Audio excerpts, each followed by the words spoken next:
Hello दोस्तों, जागृति classes के ऑनलाइन प्लेटफॉर्म पर आपका हार्दिक स्वागत। जागृति क्लासेस द्वारा इस समय रीट के लिए टेस्ट सीरीज़ आयोजित की जा रही है। उस टेस्ट सीरीज़ में हमने 25 पेपर रखे हैं। उनमें 15 फंडामेंटल पेपर हैं और 10 फुल लेंथ टेस्ट हैं।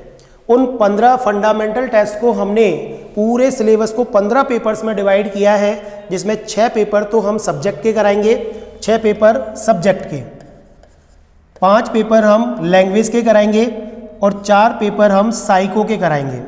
इनमें 21 फरवरी को एक पेपर सब्जेक्ट का हो चुका है। 28 फरवरी को रविवार को दूसरा पेपर जो हुआ था लैंग्वेज का, उस लैंग्वेज के पेपर में ये लैंग्वेज 1 जिन विद्यार्थियों ने लैंग्वेज 1 या भाषा 1 के रूप में हिंदी का चुनाव किया था, उसका आज सॉल्यूशन यहाँ कराया जा रहा है। तो आइए देखते हैं कि क्या रहा है हमारा स्कोर, इसमें कैसे इसको हल करेंगे। आइए देखिए दोस्तों, ये जो पहला प्रश्न है, कौन सा विकल्प गलत है।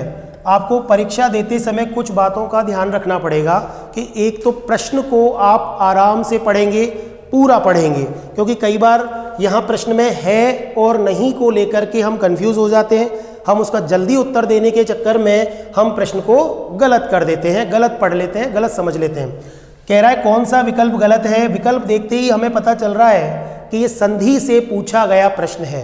संधि के प्रश्नों को हल करने के लिए आपको 2 बातों का ध्यान रखना पड़ेगा, जिसको हम कहते हैं संधि की कसौटी, कि वर्ण विच्छेद करने पर जो दोनों शब्द बन रहे हैं वो दोनों शब्द सार्थक होने चाहिए, और दोनों का संयोग करने पर या संधि होती है जिन शब्दों में, संधि युक्त शब्द उन दोनों शब्दों के अर्थ से मेल खाना चाहिए।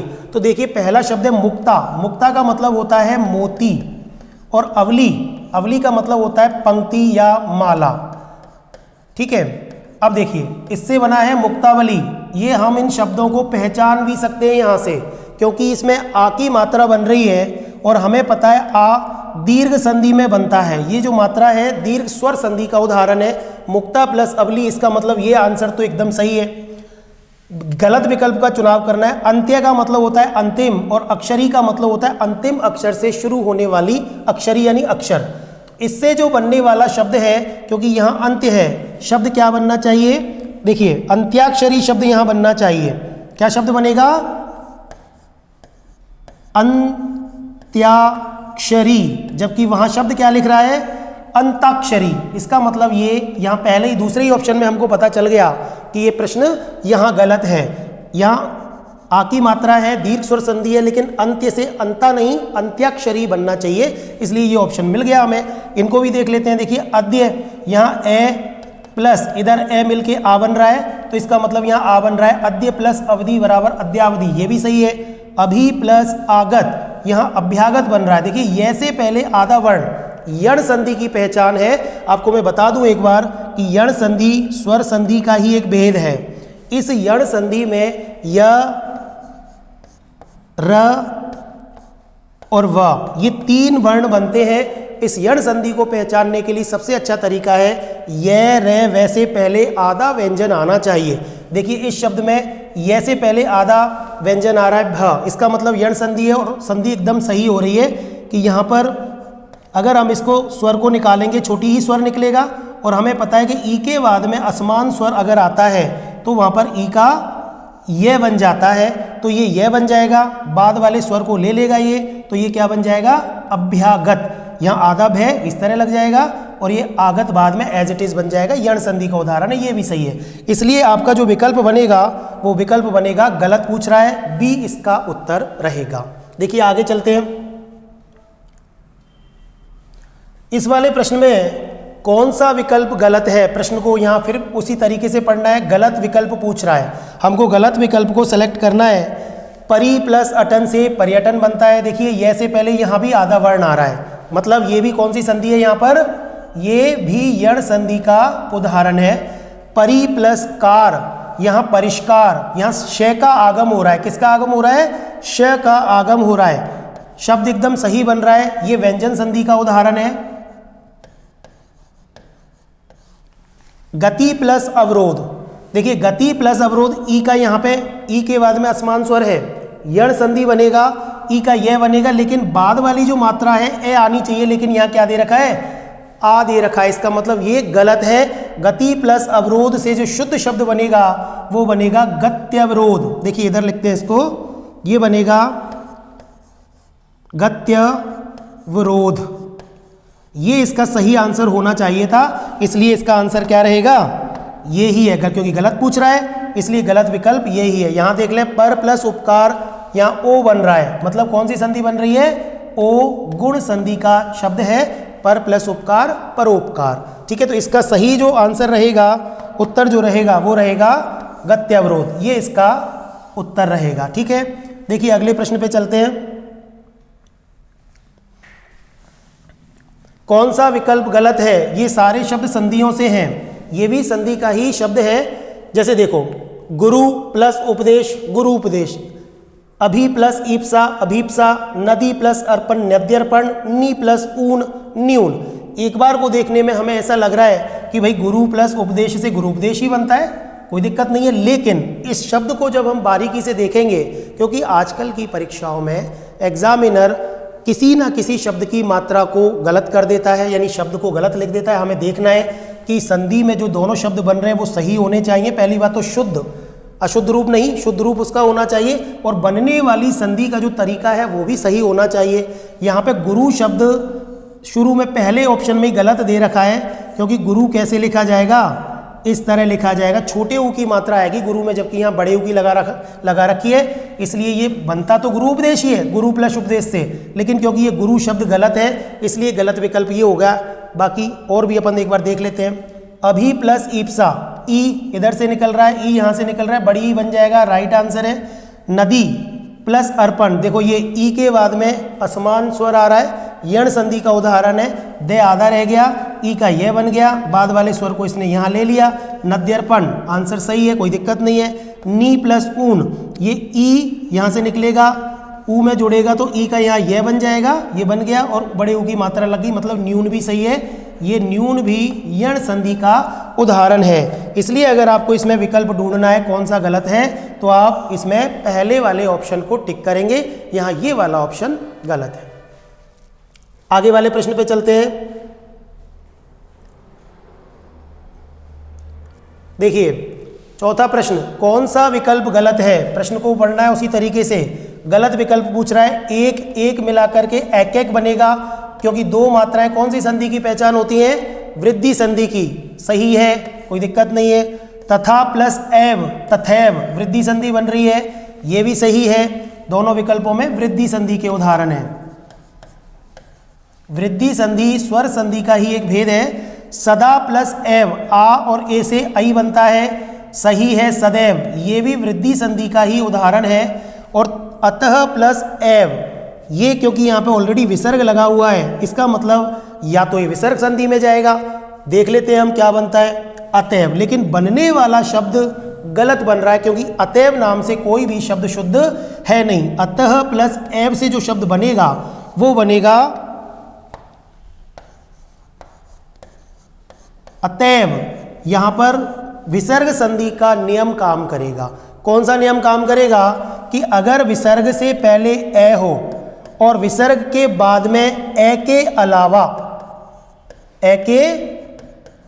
अलावा स्वर हो, तो इसमें क्या होगा, इस वाले विसर्ग का क्या हो जाएगा, लोप हो जाएगा। विसर्ग का इसमें सिंपल लोप हो जाएगा, तो इसका मतलब विसर्ग का लोप कर दो, अतएव ये बन जाएगा इस तरह, अतएव। ठीक है, तो इसका अगर अपन आंसर करेंगे, क्योंकि गलत विकल्प पूछ रहा है, यही यहाँ पर गलत विकल्प है।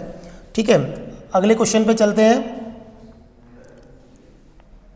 पांचवा प्रश्न, किस विकल्प में सभी उदाहरण यण संधि के हैं? बहुत अच्छा प्रश्न है। अब इसके लिए हमें यण संधि की जानकारी होना जरूरी है। देखो आप करो एक बार, इसमें क्या लग रहा है आपको?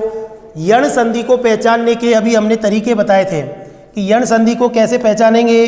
देखो हमने बताया कि यण संधि में यण स्वर बनते हैं, कौन से बनते हैं? य, र और वा, हलंत लगेगा सब में, ये यण स्वर बनते हैं।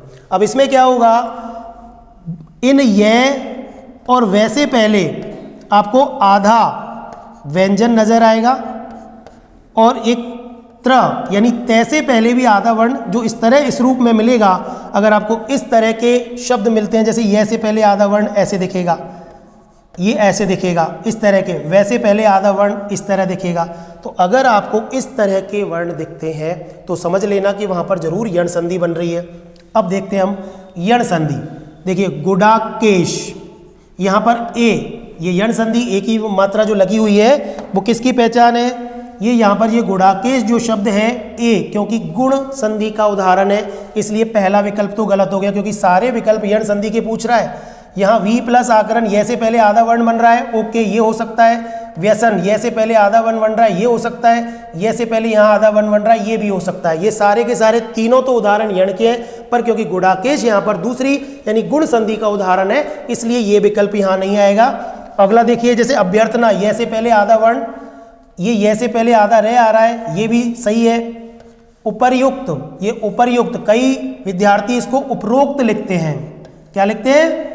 उपरोक्त लिखते हैं, जो कि सरासर गलत है। ये शब्द उपरोक्त नाम का कोई शब्द होता ही नहीं है, ये उपर्युक्त होता है। ये से पहले आधा वर्ण है, इसका मतलब ये भी यण संधि का है। और ये से पहले ये त्रय दिख रहा है आधा, ये चारों के चारों ऑप्शन यण संधि के, इसका मतलब हमें हमारा विकल्प आंसर यहीं मिल गया, सारे उदाहरण यण संधि के। जरा बाकी के विकल्पों में देखें कौन सा उदाहरण है जो यण संधि का नहीं है। यहाँ ये से पहले आधा वर्ण, ये सही है। यत्र दिख रहा है, ये भी यण संधि का है। वैसे पहले आधा वर्ण दिख रहा है, ये भी यण संधि का है। ये महर्षि जो शब्द है ये गुण संधि का शब्द है। महा प्लस ऋषि, कैसे बनेगी इसकी संधि? महा प्लस ऋषि से बनेगी इसकी संधि। संधि विच्छेद होगा महा प्लस ऋषि महर्षि, इसका मतलब ये विकल्प भी हमारा ऑप्शन में नहीं है। ये देखिए, ये से पहले आधा वर्ण, इसका मतलब यण संधि। वैसे पहले आधा वर्ण मतलब यण संधि। ये देखिए, ये विधायक, ये से पहले आधा वर्ण है ही नहीं, इसका मतलब ये यण संधि का नहीं है। यण का नहीं है तो कौन सी संधि का है? ये अगर यह और वह पूरे शब्द मिले और उनसे पहले आधा व्यंजन ना मिले तो वो कौन सी संधि में जाएगा? अयादि संधि की पहचान होती है ये। तो ये अयादि का हो गया, इसका मतलब ये विकल्प भी हट गया। प्रत्युत्तर, ये से पहले आधा वर्ण, ये सही है। देखो कैसे बनेगा इसका संधि विच्छेद? प्रति प्लस उपकार, प्रत्युपकार, प्रति प्लस उपकार। ठीक है, अगर पूछे कि इसमें कितने उपसर्ग हैं तो एक तो प्रति उपसर्ग हो गया और एक उप उपसर्ग हो गया। ऐसे में एक और प्रश्न मिल गया कि यहाँ पर 2 उपसर्ग आ गए, है ना। तो हमारा विकल्प रहेगा इसमें बी, 5वां प्रश्न हो गया। चलो अगले प्रश्न पे चलते हैं। देखिए, इस किस विकल्प में सभी उदाहरण, अब पूछ रहा है गुण संधि, तो पहले मैं आपको गुण संधि की पहचान बता देता हूं, गुण संधि को कैसे पहचाना जाता है। देखिए, गुण संधि में जो स्वर बनते हैं वो बनते हैं गुण स्वर, ए, ओ और अर, ये गुण स्वर है तीनों, ये बनते हैं यण संधि में। लेकिन अगर ये मात्राएं हमें किसी शब्द पे दिखेंगी तो किस प्रकार दिखेंगी? ए के लिए हमें एक मात्रा दिखेगी, ओ के लिए हमें इस तरह की मात्रा दिखेगी, और अर के लिए हमें अंतिम शब्द के ऊपर ये रेफ जो है, रे का एक रूप है, ये हमें दिखाई देगा। तो जरा देखते हैं इस तरह के उदाहरण हमें कहाँ दिख रहे हैं। देखिए, ये के ऊपर ओ की मात्रा दिख रही है, बिल्कुल दिख रही है। ये से पहले हमें आधा वर्ण भी दिख रहा है। कंफ्यूजन क्रिएट होगा कि हमने यण संधि में भी इस तरह का पहचान बताई थी कि ये से पहले आधा वर्ण। तो अगर ऐसे शब्दों को हमें देखना है तो इनका विच्छेद करके देखेंगे। अंत्योदय का मतलब होता है अंतिम व्यक्ति तक का उदय, तो इसका जो विच्छेद बनेगा वो बनेगा अंत्य धन उदय। ठीक है, अब देखिए, ए और उ मिलकर के ओ बना रहा है, मतलब ये गुण संधि का है। अल्पेच ए, इसका मतलब ये भी गुण संधि का है। सहोदर, ये भी गुण संधि का है, विच्छेद होगा सह प्लस उदर, यानी एक ही पेट से जन्म लेने वाला, यानी सगा भाई। अगर सगी बहन है तो सहोदरा हो जाएगा। ऋग्वेद, देखिए यहाँ एक ही मात्रा जरूर दिख रही है, लेकिन जब इसका हम विच्छेद करेंगे तो ये बनेगा ऋक धन वेद, यानी कि ये व्यंजन संधि का उदाहरण है। इसका मतलब ये वाला विकल्प आंसर नहीं होगा। अगले वाले में चलते हैं, अंत्येष्टि। देखिए, यहाँ पे एक ही मात्रा दिख रही है हमें, क्योंकि अब हम एक शब्द तो सीख ही गए हैं कि ये अंत्य शब्द भी संधियों में आता है, जो हमें कंफ्यूज करता है। ये अंत्येष्टि हो जाएगा।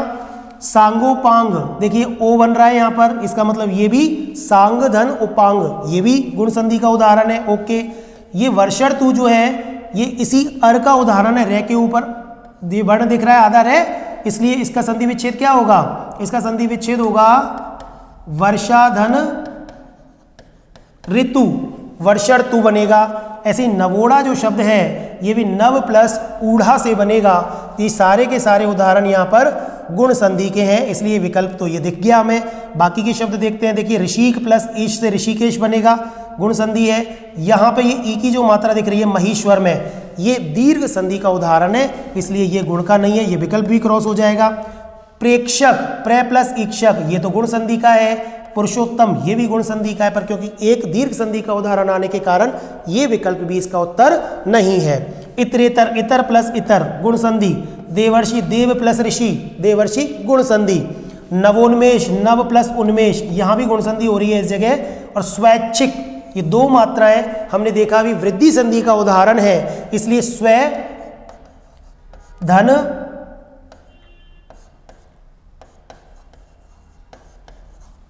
ऐच्छिक, ये ए और ए यहां मिलकर के क्या बना रहा है ऐच्छिक, ये दोनों ऐ बना रहा है, तो दो मात्राएं ये चला जाएगा वृद्धि संधि में। ठीक है, तो ये इसका मतलब ये भी हमारा विकल्प नहीं होगा। तो सही विकल्प सही उत्तर कौन सा रहा इसमें? बी, जिसमें सारे के सारे उदाहरण गुण संधि के हैं। चलिए अगले प्रश्न पे चलते हैं। ये 6 प्रश्न हो गए हैं।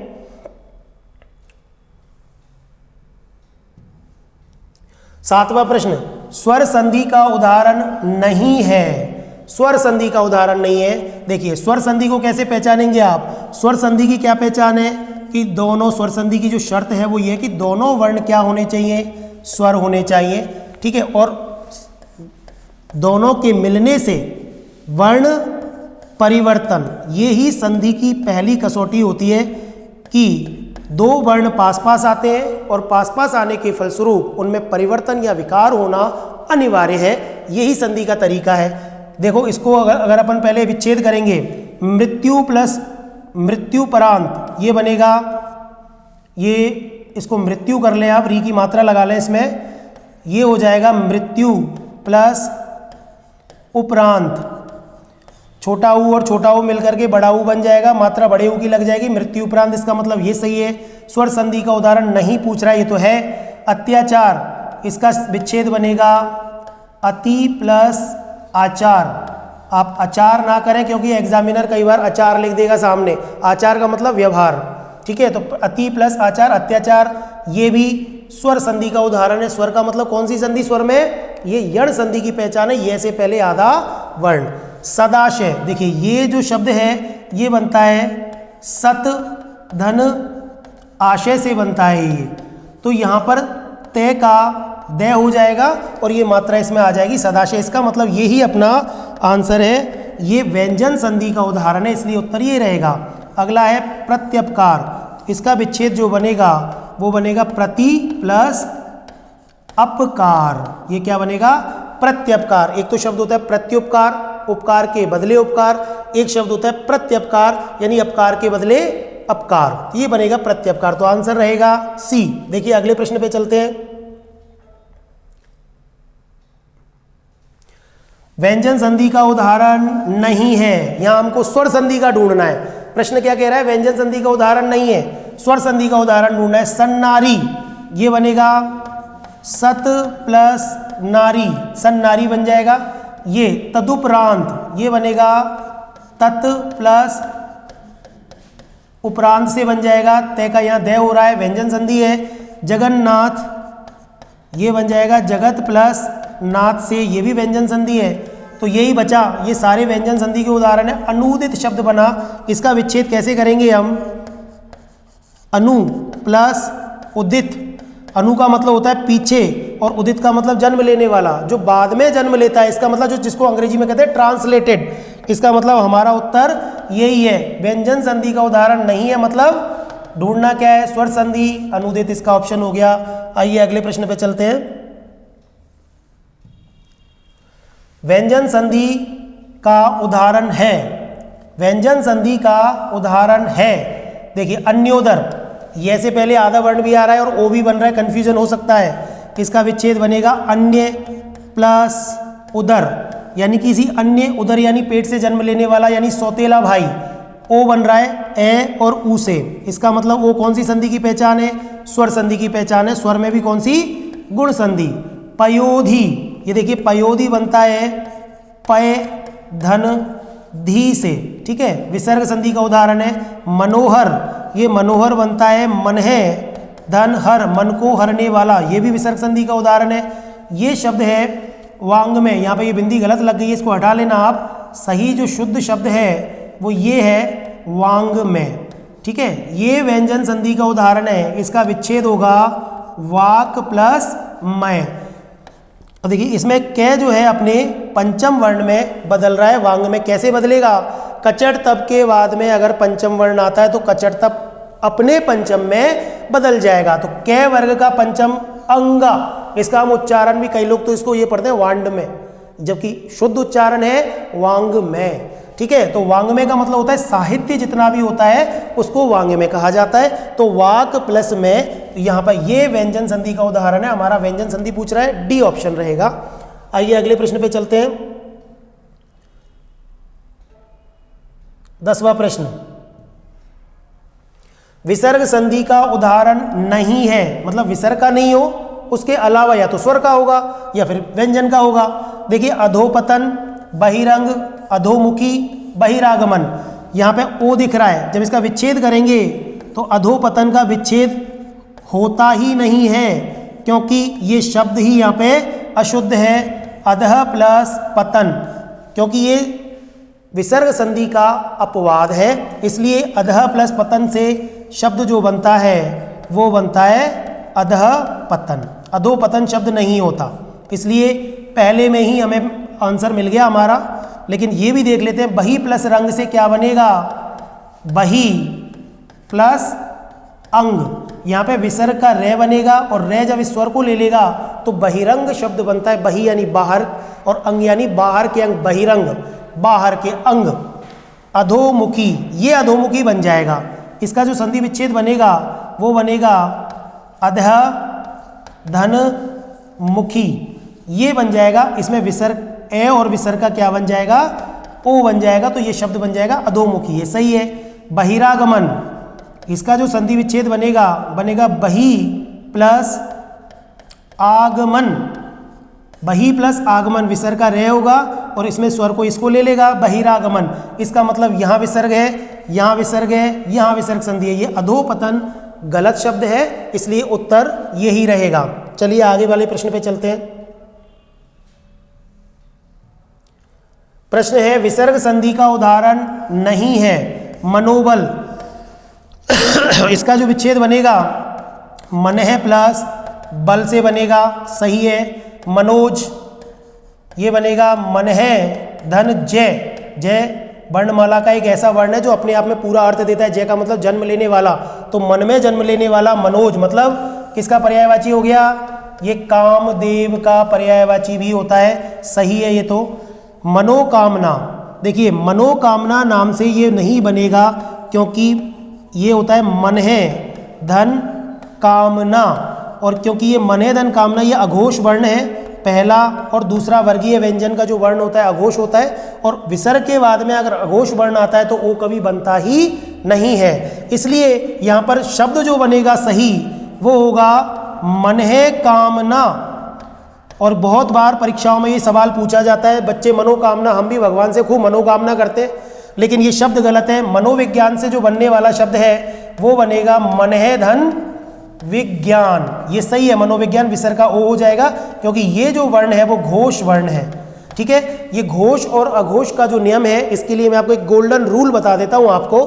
देखिए इसमें क्या होता है कि अगर विसर्ग के बाद में घोष वर्ण होता है, घोष वर्ण आपको पता है 345 येरह लेवे है और सभी स्वर ये घोष वर्ण होते हैं। अगर विसर्ग के बाद में घोष वर्ण होता है तो विसर्ग में जो परिवर्तन होता है वो तीन तरह से परिवर्तन होता है। विसर्ग का या तो ओ बनेगा, या विसर्ग का रे बनेगा, या विसर्ग लुप्त हो जाएगा, ठीक है। इसका दूसरा जो रूल है वो रूल ये कहता है कि अगर विसर्ग के बाद में अघोष वर्ण हो, अघोष वर्ण का मतलब पहला वर्गीय व्यंजन का पहला और दूसरा वर्ण, जैसे कचट तप हो गए सारे, और इनके दूसरे वाले वर्ण कै के साथ वाला खे और इत्यादि सारे वर्ण अघोष वर्ण जितने भी होते हैं, पहला और दूसरा, और तीनों श भी इसमें श, श और सा, ये सारे अघोष वर्ण होते हैं। तो ये देखिए आप, मनहे कामना में ये कै जो है वर्गीय व्यंजन का पहला वर्ण है, अघोष है। यहाँ जो विसर्ग में परिवर्तन होता है वो इस प्रकार का होता है, या तो श बनेगा या श बनेगा या स बनेगा या विसर्ग यथावत रहेगा।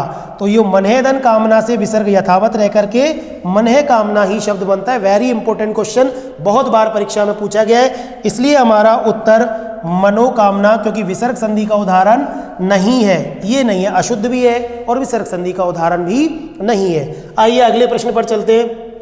12वां प्रश्न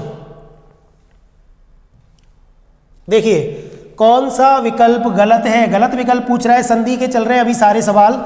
यजुः प्लस वेद विसर्ग है। देखिए अभी अपन ने जो नियम पढ़ा था वो यहाँ काम कर रहा है। विसर्ग उ है, इसमें विसर्ग के बाद में पहले आप डायरेक्ट यही देखें, वे क्या है, यर लेवे घोष वर्ण में आते हैं, और घोष वर्ण होने के कारण या तो ओ बनेगा या रे बनेगा या विसर्ग हट जाएगा। यहाँ पे ये रे बनेगा, इसलिए ये जब विसर्ग किस में बनेगा, रे में, तो रे इस वाले वर्ण के ऊपर आ जाता है। यजुर्वेद सही है, गलत नहीं है, ये विकल्प तो सही है। ज्योति ही धन ईश्वर, स्वर आ रहा है, इसका मतलब ये भी क्या बन जाएगा, रे बन जाएगा, ज्योतिरीश्वर बन जाएगा, ये भी सही है। दुहु प्लस अवस्था, देखिए दुहु विसर्ग का यहाँ पे क्या बनेगा, स्वर की वजह से रे बनेगा, लेकिन इसमें क्या किया, ये जो शब्द लिख रहा है इसमें दुरावस्था कर दिया इसको, दुरावस्था वेरी इंपॉर्टेंट शब्द है, ये गलत है, रॉन्ग है। इसको लिखा कैसे जाता है, इसको लिखा जाता है दुर्वस्था, क्योंकि ये कभी दुरावस्था नहीं होता, ये शब्द होता है दुर्वस्था, बुरी अवस्था। इसलिए विकल्प तो हमें यही, आंसर तो यही मिल गया विकल्प। चतुर प्लस आनंद से चतुरानन बनेगा। चतुरानन ब्रह्मा का पर्यायवाची, 4 मुख हैं जिसके बहुब्रीहि समास में चला जाएगा ये, ठीक है। तो ऑप्शन क्या रहा हमारा, दुहु प्लस अवस्था। कारण क्या, क्योंकि इसमें इसको दुर्वस्था के बजाय क्या कर दिया, दुरावस्था कर दिया, इसलिए विकल्प गलत है। अगले प्रश्न पे चलते हैं, 13वां प्रश्न देखिए, संधि शब्द में कौन सी संधि है? बहुत बढ़िया, अच्छा प्रश्न है। हमने संधि पढ़ते समय कभी ध्यान ही नहीं दिया कि संधि में कौन सी संधि होती है। देखिए इसका विच्छेद करते हैं पहले हम। ये बनता है सम, ये विसर्ग, इसमें ये है विसर्ग, ये हलंत है, सम प्लस धी। अब यहाँ पे क्या होगा, ये मैं किस में बदल जाएगा, अनुस्वार में बदल जाएगा, इसलिए ये बनेगा संधि, क्योंकि ये मैं क्या है, ये व्यंजन है, ये मैं व्यंजन है। और क्योंकि हम जब संधि पढ़ते हैं तो हमें पता है स्वर में परिवर्तन मतलब स्वर संधि, व्यंजन में परिवर्तन मतलब व्यंजन संधि, और विसर्ग में परिवर्तन मतलब विसर्ग संधि। अगर कहीं परिवर्तन नहीं है तो वो संधि नहीं होगा। तो यहाँ पे व्यंजन में परिवर्तन हो रहा है, व्यंजन संधि का उदाहरण है, तो हम विकल्प में भी यही करेंगे, व्यंजन संधि, ठीक है। अगले प्रश्न पे चलते हैं। देखिए कौन सा विकल्प गलत है? गलत विकल्प पूछ रहा है, आशी ही धनवाद, बहुत अच्छा शब्द है, आर्शीवाद लिखा हुआ है, ये गलत है, सही लिखा जाता है आशीर्वाद। देखिए वही अभी हमने गोल्डन रूल जो पढ़ा था कि अगर विसर्ग के बाद में घोष वर्ण आता है तो विसर्ग का रे बन जाएगा, ये रे लेकिन अगले वर्ण के ऊपर लगता है ऐसे, तो ये वाला जो लिख रहा है ये तरीका गलत है। धनु प्लस धर से धनुर्धर बन जाएगा, सही है। अंत है प्लस अंग से अंतरंग बन जाएगा, यहाँ भी विसर्ग का रे हो रहा है, ये भी सही है। निहि प्लस पक्ष से विसर्ग का क्या होगा, कि षटकोण बन रहा है, क्योंकि पे क्या है, अघोष वर्ण है, अघोष वर्ण बनेगा तो या तो श बनेगा या श बनेगा या स बनेगा या विसर्ग यथावत रहेगा, इसलिए ये भी सही है। हमारा जो उत्तर है वो हमें पहले ही ऑप्शन में विकल्प में मिल गया, आशी धनवाद से आर्शीवाद नहीं बल्कि आशीर्वाद बनेगा। चलिए अगले प्रश्न पर चलते हैं। देखिए 15वां प्रश्न, कौन सा विकल्प गलत है? यहाँ भी संधि का उदाहरण है, विकल्प गलत वाला ढूंढना है हमें। तत् प्लस लीन से तल्लीन बनता है, तय के बाद में। आप देखिए इसको कहते हैं त द की संधि। कौन सी संधि बोलते हैं इसको? त द की संधि। इसमें क्या होता है, तैदे की संधि में प्रथम वर्ण बदलता है। कब बदलता है? जैसे त और द के बाद में अगर ले आए तो ले में कोई परिवर्तन नहीं होगा, तय या दे किस में बदल जाएगा, इस ले को देख करके ले में बदल जाएगा, तो यहाँ तय का ले बन जाएगा और ये बन जाएगा तल्लीन, सही है भाई। सत प्लस जन से सज्जन, ये भी वही संधि है, तैदे वाली संधि का नियम है कि तैदे के बाद में अगर जय आए तो तय किस में बदल जाएगा, जय में बदल जाएगा, ये भी सही है। सत प्लस जन से सज्जन, उत प्लस ज्वल, तय के बाद में जय आ रहा है, ये जय बनेगा, बिल्कुल बनेगा, लेकिन आप देखें इस शब्द में यहाँ तो आधा जय दे रखा है या पूरा, इसका मतलब इस उज्ज्वल को एग्जामिनर गलत लिख देगा। इसलिए हमें ध्यान से इस चीज को देखना है कि शब्द शुद्ध भी होना चाहिए। दिखने में तो दूर से तो एकदम उज्ज्वल जैसा दिख रहा है, पर ये उज्ज्वल है ही नहीं, गलत है ये शब्द। इसलिए हमारा ऑप्शन तो हमें यही मिल गया। इसको भी देख लेते हैं, सत प्लस चित प्लस आनंद, सच्चिदानंद बनेगा, सही है। यहाँ तय का चय बन जाएगा और तय के बाद में स्वर आ रहा है, घोष आ रहा है, तो यहाँ तय का दय बन जाएगा। इस तरह सच्चिदानंद बन जाएगा। ऑप्शन है इसमें सी। कौन सा विकल्प गलत है? अगले प्रश्न पे चलते हैं, 16वां प्रश्न। देखिए कौन सा विकल्प गलत है, यहां भी गलत विकल्प पूछ रहा है। उत प्लस लंघन, अभी आया था रूल तत् प्लस लीन वाला, सेम वही रूल यहां लगेगा। तय का लय होगा, उल्लंघन बन जाएगा, सही है। सु प्लस सुप्त, सु ऊ के बाद में अगर से आता है तो ये व्यंजन संधि का उदाहरण है, सुषुप्त हो जाएगा, सही है। शूर प्लस नखा से शूरपणखा, देखिए इस रह के प्रभाव से ये न किस में बदल जाएगा, मूर्धन्य व्यंजन में बदल जाएगा, अणय में, तो ये भी सही है, शूरपणखा। चित प्लस अणु, यहाँ देखिए तय का तो दय हो जाएगा, हो गया, कोई दिक्कत नहीं है, लेकिन अणु में ए जुड़ना चाहिए था, यहाँ क्या जोड़ दिया, आ, तो यही शब्द गलत है, चिदाणु, जबकि होना क्या चाहिए, चिदणु होना चाहिए। बहुत बढ़िया प्रश्न है, बहुत अच्छा शब्द है, बार बार परीक्षा में पूछा जाता है, ठीक है, इसका ऑप्शन रहेगा डी। अगले प्रश्न पर चलते हैं। कौन सा विकल्प गलत है, इसको कौन सा कर ले, कौन सा विकल्प गलत है। देखिए दिक प्लस अंबर, दिगंबर, बहुत रटापिटा शब्द है, सही है। चित प्लस रूप से चिद्रूप बनेगा, ये भी सही है। तरु प्लस छाया, तरु छाया, ये गलत है। देखिए कैसे गलत है, तरु पहली बार तो तरु ही गलत लिखा हुआ है। तरु में रू की मात्रा छोटी आती है, तरु का मतलब होता है पेड़, ठीक है। और छाया अगर स्वर के बाद में छः आता है, क्योंकि यहाँ ऊ है, छोटा स्वर आएगा, ये छः आएगा, तो ये इसमें च का आगम हो जाएगा। व्यंजन संधि का उदाहरण है, चागम संधि भी बोलते हैं। तो ये शब्द बनने वाला जो शब्द है वो बनना चाहिए था तरुच्छाया, ये शब्द बनना चाहिए था, लेकिन तरुछाया लिख रखा है, इसलिए हमारा ऑप्शन यही होगा। यावत प्लस जीवन से यावत जीवन, तय के बाद में जे आ रहा है तो तय का जय बन जाएगा, यावत जीवन विकल्प है इसमें 17वें में सी। अगले प्रश्न पे चलते हैं, 18वां प्रश्न। देखिए समास का शाब्दिक अर्थ, समास का शाब्दिक अर्थ आपको पता होना चाहिए कि समास क्यों काम में लिए जाते हैं, सामासिक प्रक्रिया क्या होती है, समास विग्रह क्या होता है, कैसे हम शब्दों को पहचानेंगे कि इसमें कौन सा समास है, क्योंकि हर समास की अपनी अपनी कुछ विशेषताएं होती हैं जिनसे हम इनको पहचानेंगे। पहले पूछ रहा है समास, यानी कि अगर किसी बड़ी बात को मैं छोटे शब्दों में, छोटे रूप में कहूँ, जिसको कहते हैं गागर में सागर भरना, तो उसको क्या कहेंगे, संक्षिप्तीकरण। समाज नहीं होगा, व्यास नहीं होगा, वृद्धिकरण नहीं होगा, संक्षिप्तीकरण, यानी और लेकिन संक्षिप्तीकरण इस तरह कि पूरी की पूरी बात का अर्थ सही तरीके से स्पष्ट हो जाए, वो होती है समास की प्रक्रिया। क्योंकि हमने पढ़ा है शब्द निर्माण की प्रक्रिया 4 तरह से होती है हिंदी में, संधि, समास, उपसर्ग, प्रत्यय, इन 4 तरीके से नए नए शब्द बनाए जाते हैं। समास भी उसका एक तरीका है कि 2 बड़े बड़े शब्दों को हम कैसे मिलाएं कि उनसे एक नया शब्द बन जाए। इससे हिंदी में शब्द भंडार में भी वृद्धि होती है और भाषा में एक चमत्कार भी उत्पन्न होता है। तो उत्तर आ गया इसमें हमारा संक्षिप्तीकरण, समास का अर्थ। ये जो व्यास है ये समास का क्या होगा, विलोम होता है। व्यास यानी बढ़ाना, विस्तृत करना, तो ये तो होता है समास का विलोम और ये होता है समास का शाब्दिक अर्थ। अगले प्रश्न पे चलते हैं, 19वां प्रश्न, समास का विलोम। देखिए ये आ गया, अभी पढ़ा है हमने, समास का विलोम व्यास। संधि का विलोम विच्छेद होता है। संधि का विलोम अगर विच्छेद नहीं ऑप्शन में दे रखा तो विग्रह भी कर सकते हैं, क्योंकि विग्रह का मतलब होता है तोड़ना, विच्छेद का मतलब भी होता है तोड़ना, व्यास का मतलब होता है वृद्धि करना, बढ़ाना, ठीक है। तो ये तो है समास का विलोम। संधि में विच्छेद को पहली प्राथमिकता देंगे, अगर विच्छेद नहीं है ऑप्शन में और विग्रह दे रखा है तो ये भी सही है। अगले प्रश्न पे चलते हैं। देखिए राजपुत्र में कौन सा समास है। अब देखिए राजपुत्र किसको बोला जाता है, भाई राजा के पुत्र को, तो राजा का पुत्र। और आपको पता है कि इस तरह की जो कारक विभक्ति चिन्ह जो लगे रहते हैं उस समास को कहते हैं तत्पुरुष समास, जहां पर द्वितीय पद की प्रधानता होती है। तो इस वाले चिन्ह को हम क्या करते हैं, विभक्तियों का लोप करके दो शब्दों से, ये तो हो गया इसका प्रथम शब्द और ये हो गया द्वितीय शब्द, इन दोनों शब्दों से हमने नया शब्द बना दिया राजपुत्र। तो देखिए भाषा में एकदम चमत्कार आ गया। एक तो कोई कहे राजा का पुत्र और एकदम कोई बोले राजपुत्र, तो अच्छा लगता है बोलने में।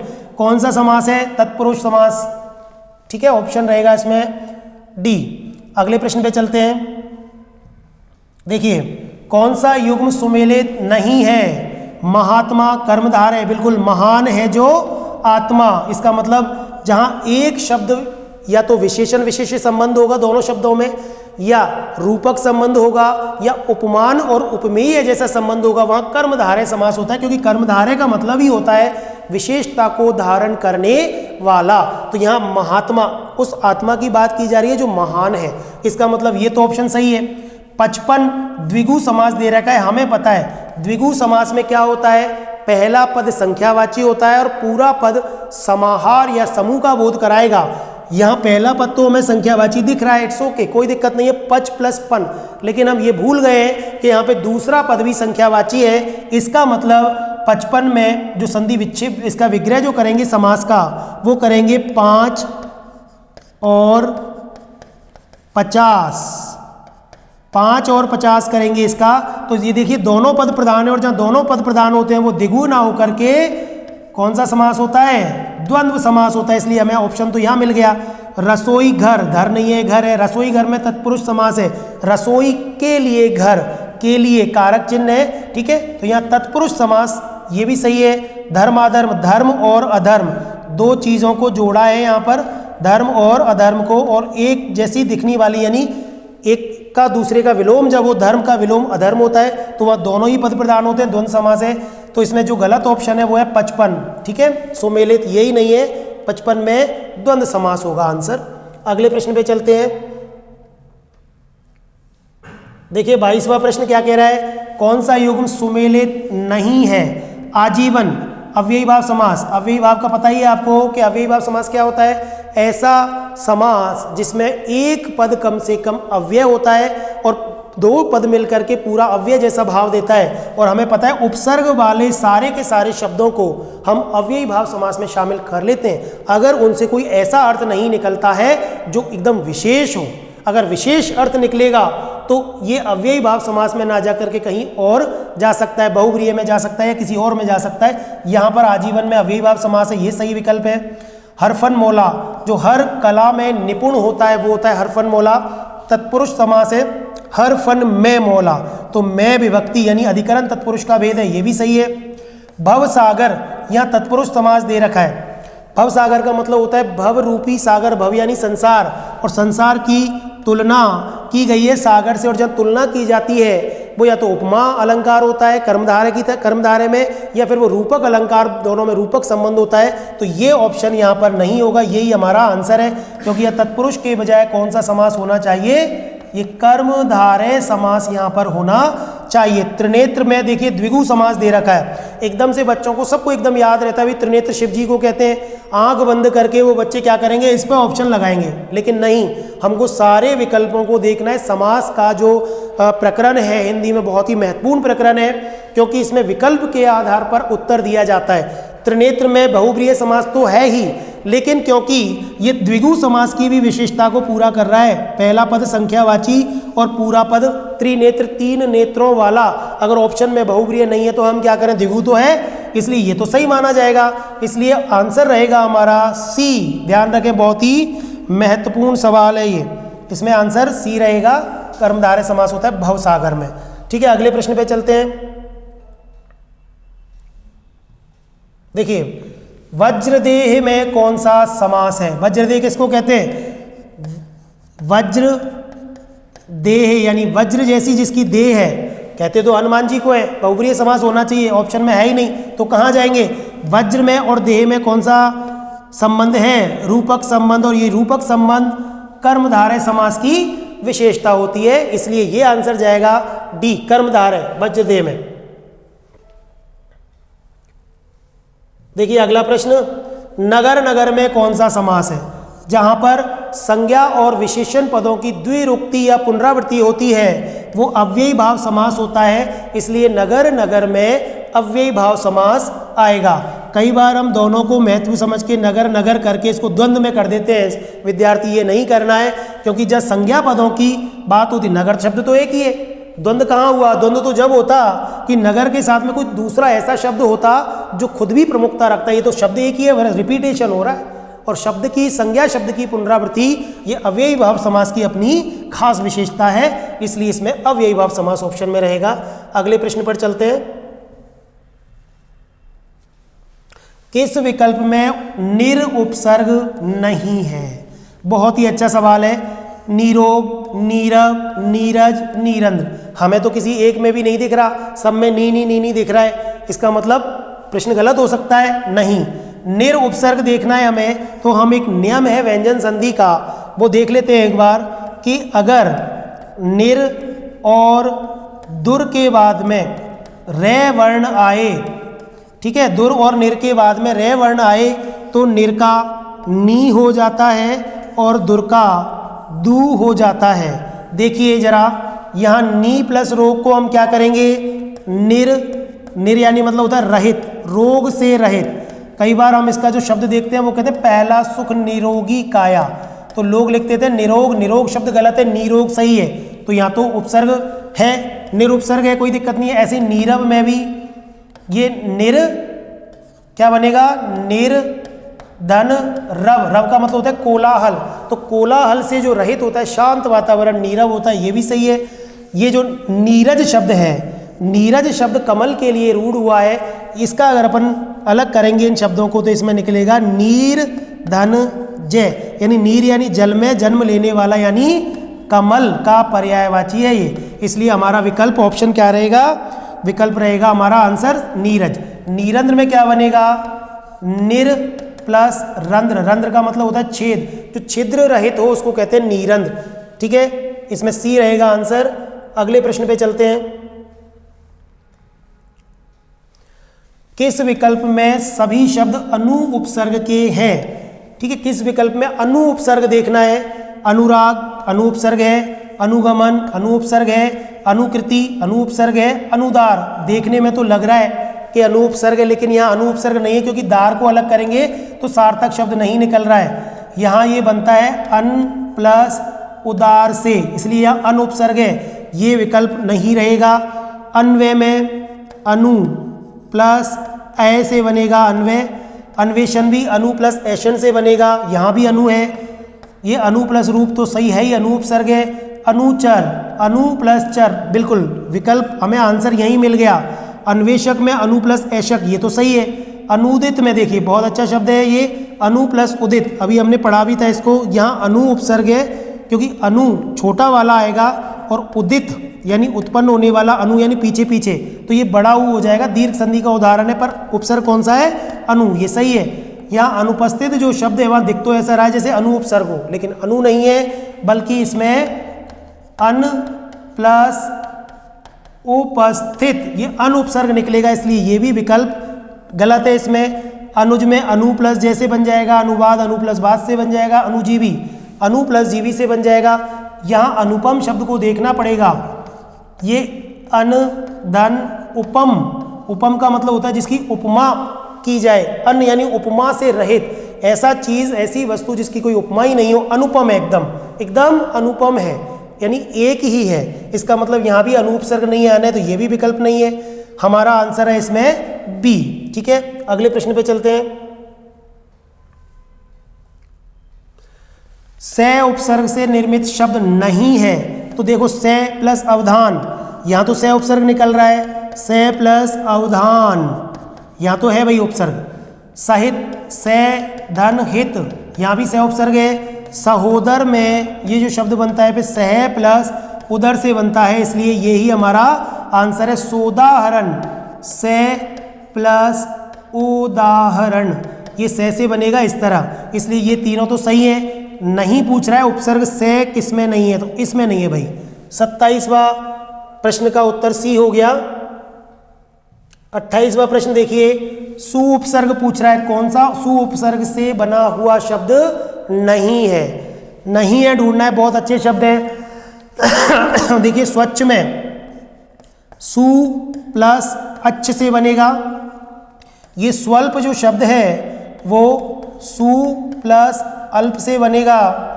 ये स्वय शासन, देखिए यहाँ तो स्पष्ट ही दिख रहा है, स्वय धन शासन से बनेगा। ये जो स्वागत शब्द है ये सु प्लस आगत से बनेगा। ज़्यादातर बच्चे इसमें स्वय बना देते हैं। स्वागत में कोई हम अपना स्वयं का थोड़ी ना स्वागत करते हैं, इसलिए इसमें सु से बनेगा अच्छी तरह से आओ भगत करना। ठीक है, विकल्प क्या रहेगा? स्वय शासन, क्योंकि यहाँ पर सु नहीं बल्कि स्वय उपसर्ग है। अगले प्रश्न पे चलते हैं। कौन सा उपसर्ग संस्कृत यानी तत्सम का नहीं है? तो आपको इसके लिए संस्कृत में जितने 22 उपसर्ग बताए गए हैं वो आपको याद होने चाहिए, तो आप आराम से पहचान जाएंगे।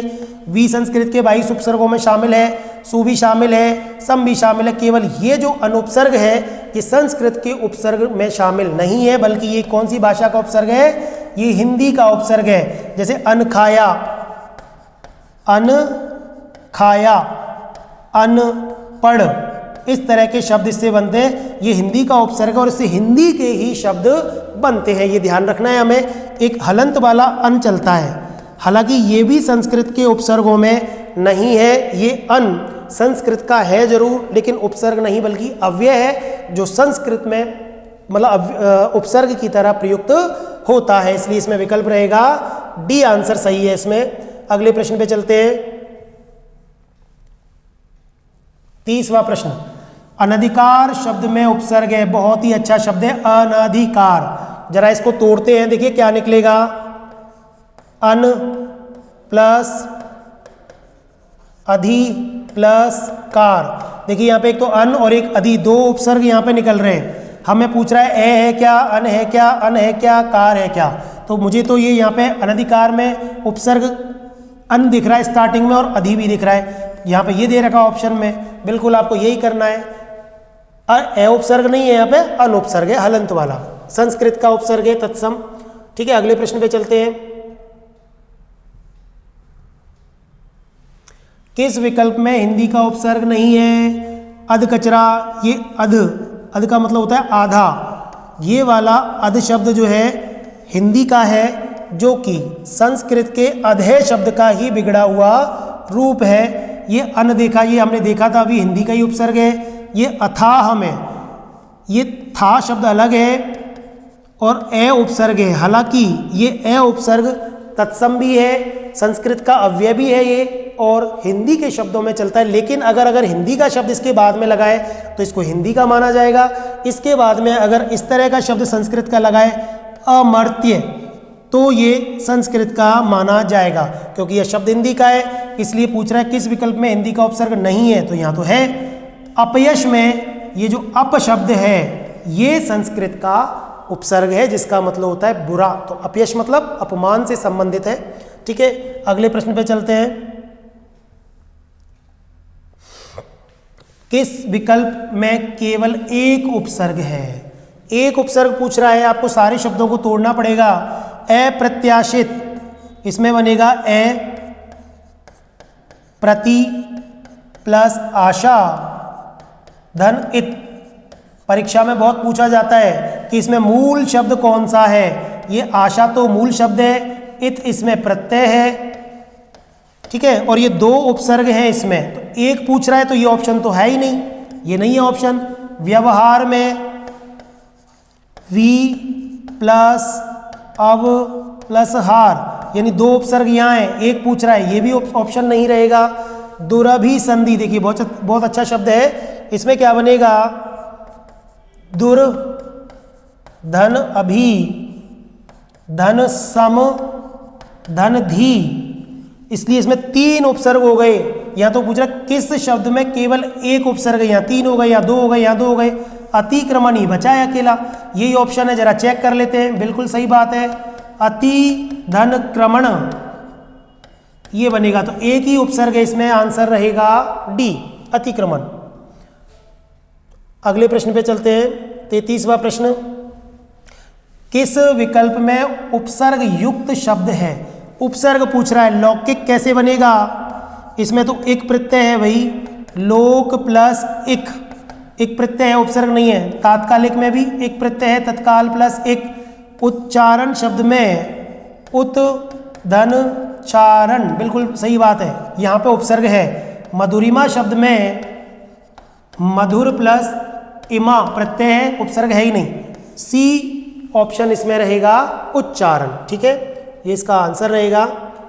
अगले प्रश्न पर चलते हैं। 34वां प्रश्न, किस शब्द में विदेशी उपसर्ग नहीं है, यानी देशी उपसर्ग पूछ रहा है। दर विदेशी उपसर्ग है, ये ऑप्शन नहीं होगा। हेड अंग्रेजी का उपसर्ग है, हेड मास्टर, हेड कांस्टेबल यहाँ नहीं होगा। सरहद ये भी विदेशी भाषा का उपसर्ग है, ये भी नहीं होगा। तो यही शब्द बचा सादर। जरा देखते हैं क्या निकलेगा। से धन आदर, से उपसर्ग है, संस्कृत का उपसर्ग है, देशी है मतलब तत्सम है, तो उस ऑप्शन रहेगा इसमें डी। अगले प्रश्न पे चलते हैं। ऐसे शब्दांश जो मूल शब्द के अंत में जुड़कर उसके अर्थ में परिवर्तन या विशेषता उत्पन्न कर देते हैं क्या कहलाते हैं? प्रत्यय कहलाते हैं। तो उपसर्ग क्या होते हैं? उपसर्ग जुड़ते हैं शब्द के प्रारंभ में और शब्द के अर्थ में परिवर्तन और विशेषता लाते हैं उपसर्ग, लेकिन जुड़ते हैं प्रारंभ में। ये प्रत्यय भी शब्द के अर्थ में विशेषता उत्पन्न करते हैं, लेकिन जुड़ते हैं मूल शब्द के अंत में। जैसे ये मूल शब्द है और इधर कोई प्रत्यय जुड़ेगा, जैसे अभी हमने उदाहरण देखा था लौकिक, तो लोक प्लस इक, इसको लौकिक बना देता है ये, और ये इसको परिवर्तन करके लौकिक बना दिया। लोक तो संज्ञा है, लेकिन लौकिक क्या हो गया? ये हो गया विशेषण। ठीक है, तो इस तरह ये प्रत्यय इसका ऑप्शन रहेगा। अगला प्रश्न, किस शब्द में आवट प्रत्यय नहीं है? किस शब्द में आवट प्रत्यय नहीं है? सजावट में देखिए, सजाना क्रिया से बना है ये, सजाना धन आवट। रुकावट में रुकना क्रिया से बना है, रुकना प्लस आवट। घबराना, घबराहट में घबराना, ये घबराना प्लस आहट है, ये आवट नहीं है, यहाँ आवट है, आहट है, इसलिए ये आंसर रहेगा घबराहट। यहाँ आवट नहीं बल्कि आहट प्रत्यय है। तरावट में तर प्लस आवट, यहाँ आवट है, यहाँ आवट है, यहाँ ये रहेगा इसका उत्तर सी। ठीक है, आगे वाले प्रश्नों का हम नेक्स्ट वीडियो में करेंगे सॉल्यूशन। धन्यवाद।